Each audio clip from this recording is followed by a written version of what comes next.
আল্লাহ তাআলার এই 4টি নাম মুখস্থ করে নিন, ইনশাআল্লাহ সারা জীবন আপনার কাজে আসবে। 1. আল ফাত্তাহা।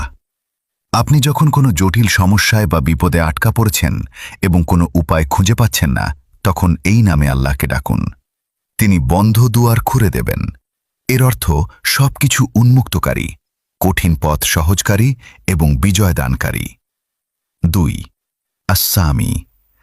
দুনিয়ায় আপনার মনের কথা বা আকুতি শোনার মতো যখন কেউ থাকে না, তখন মনে রাখবেন আল্লাহ আপনার সব শুনছেন।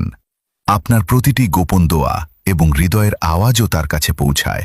এর অর্থ সর্বশ্রোতা, সবকিছু শ্রবণকারী। 3. আল ওয়াহাব। নিজের কাঙ্ক্ষিত কোনো জিনিস না পেয়ে যদি আপনি চিন্তিত বা হতাশ হয়ে পড়েন, তবে এই নামে আল্লাহর কাছে চান।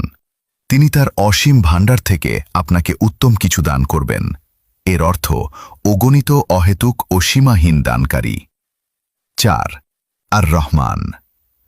নিজের অজান্তে অনেক বেশি গুনাহ বা ভুল হয়ে গেলে নিরাশ হবেন না। আল্লাহর এই নামের উসিলায় তার দয়া ও ক্ষমা ভিক্ষা করুন। তিনি পরম দয়ালু। এর অর্থ পরম দয়ালু, তলু, অসীম করুণাময়। একটি ছোট্ট অনুরোধ, লেখাটি পড়ে আপনার ভালো লাগলে কমেন্টে অবশ্যই আলহামদুলিল্লাহ লিখুন।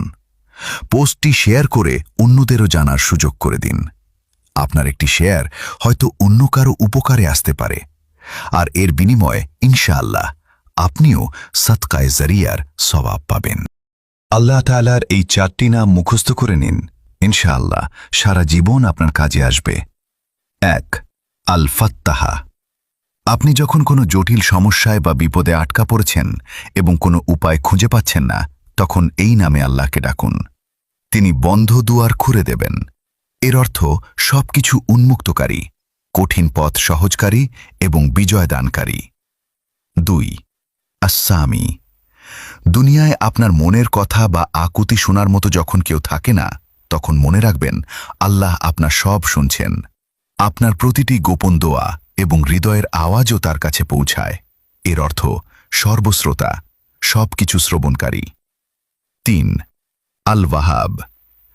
নিজের কাঙ্ক্ষিত কোনো জিনিস না পেয়ে যদি আপনি চিন্তিত বা হতাশ হয়ে পড়েন, তবে এই নামে আল্লাহর কাছে চান। তিনি তার অসীম ভাণ্ডার থেকে আপনাকে উত্তম কিছু দান করবেন। এর অর্থ অগণিত, অহেতুক ও সীমাহীন দানকারী। 4. আর রহমান। নিজের অজান্তে অনেক বেশি গুনাহ বা ভুল হয়ে গেলে নিরাশ হবেন না।